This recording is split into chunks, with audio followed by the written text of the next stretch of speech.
ব্যক্তিত্ব এক জিনিস আর রাজনীতি আর একটা জিনিস।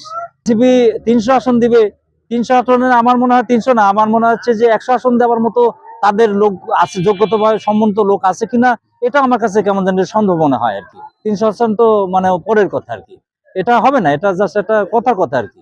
গোটা থানার মধ্যে এনসিপির যে কত মানে কয় হাজার না কয়শো ভোট পাবে এটাই আমার কাছে কেমন যেন একটা হতভম্ব লাগে। আমার কেমন যেন মনে হয় যে তারা কয়েক হাজার পাবে না, কয়শো ভোট পেতে পারে সর্বোচ্চ, এটা আমার আমার মনে হয় আর কি। যে এনসিপি যে প্রার্থী হবে, আমার আমার ব্যক্তিগত মনে হয়, এটা আমার কথা বলছি আর কি, আমার মনে হয় তার ওয়াইফের ভোট তার এনসিপির প্রার্থীকে মানে আপনার যে যাদের যে প্রতীকটা, এই প্রতীকে তার এই ওয়াইফের ভোটটা দিবে কিনা এটাও আমার বিশ্বাস হয় না। আমার মনে হয় ওনার ওয়াইফে দিবে না, এই পর্যায়ে আছে এই তো এনসিপির বর্তমান পরিস্থিতি আর কি। হেভিট প্রার্থী বলতে ধরেন প্রতিদ্বন্দ্বিত্ব করার মতো একটা প্রার্থী আছে, সেটা হচ্ছে মাওলানা আব্দুল হাকিম, সে হয়তো প্রতিদ্বন্দ্বিত্ব করতে পারবে। আর যারা আছে, যা অন্যান্য যারা যে কোনো দল যেগুলা আছে, এটা জাস্ট আমার মনে হয় এরা মানে জামানত ফিরে পাবে বলে আমার মনে হয় না।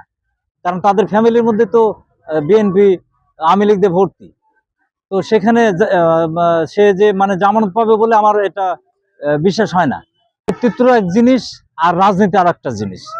ছাত্র জনতা আজীবনে দেখছি ছাত্র জনতা রাজনীতি করার মাঠে ছাড়াই তারা বিভিন্ন জায়গায় আন্দোলন সংগ্রামে তারা অংশগ্রহণ করছে, তাদের অবদান ভোলার মতো না। তারা নিঃসন্দেহে তারা দেশের জন্য অনেক কিছু বই আনে বা ভবিষ্যতে এনেছে, এখনো আনবে।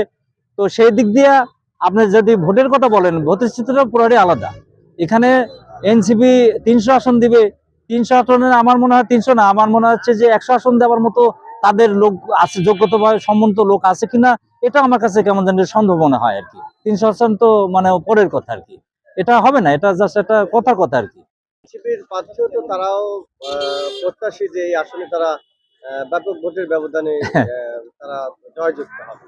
বিষয় হচ্ছে যে আশা তো মানুষের করতে দোষ নেই, আশা তো মানুষ করে, কিন্তু কিছু কিছু আশা আছে যেটা অপ্রত্যাশিত, যেটা আমি মনে করি যে আমি আমার মতো একটা লোক যদি আমি মনে করি যে আমি একটা এমপি নির্বাচন করে আমি জয়লাভ করবো, এটা আমার জাস্ট কথার কথা, মুখের বলি একটা, তাছাড়া অন্য কিছু না। এটা জাস্ট মানুষকে একটা বোঝানো, মানে ভুল বোঝানো ছাড়া আর কিছু না। আমার কাছে এটা মনে হয় যে না, এটা জাস্ট এটা চাটুকারি ছাড়া আর কিছুই না, আমি মনে করি। দুইটায় থানা ঘুরলে তারা আসলে কি বলবো, যে আমাদের এই পর্যন্ত তো আমাদের এখানে আমাদের এই স্থানীয় যারা আমরা আছে, আমাদের এখানে তো আমার তো মনে হয় না, দেখি না যে একজন প্রার্থীটা মানে প্রত্যাশিত একজন প্রার্থী আছে। আমার মনে হচ্ছে যে ও তার বাড়ির ভোটগুলো সে পাবে না। আমার মনে হয় যে তার বাড়িতে তো বিভিন্ন ধরনের লোক আছে, বিভিন্ন মতের লোক আছে, আপনার ধানের শীষের লোক আছে, আওয়ামী লীগের আছে, জামাতেরও একজন আছে। এটা আমার মানে আমি যেটা জানি বুঝি, তো সেই ক্ষেত্রে গোটা ইউনিয়নের গোটা থানার মধ্যে এনসিপির যে কত মানে কয় হাজার না কয়শো ভোট পাবে এটাই আমার কাছে কেমন যেন একটা হতভম্ব লাগে। আমার কেমন যেন মনে হয় যে তারা কয়েক হাজার পাবে না, কয়শো ভোট পেতে পারে সর্বোচ্চ, এটা আমার আমার মনে হয় আর কি।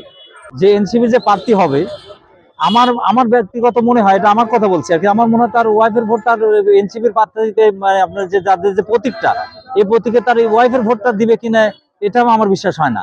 আমার মনে হয় ওনার ওয়াইফে দিবে না, এই পর্যায়ে আছে এই তো এনসিপির বর্তমান পরিস্থিতি আর কি। আমাদের এখানে একটাই ধানের শীষ।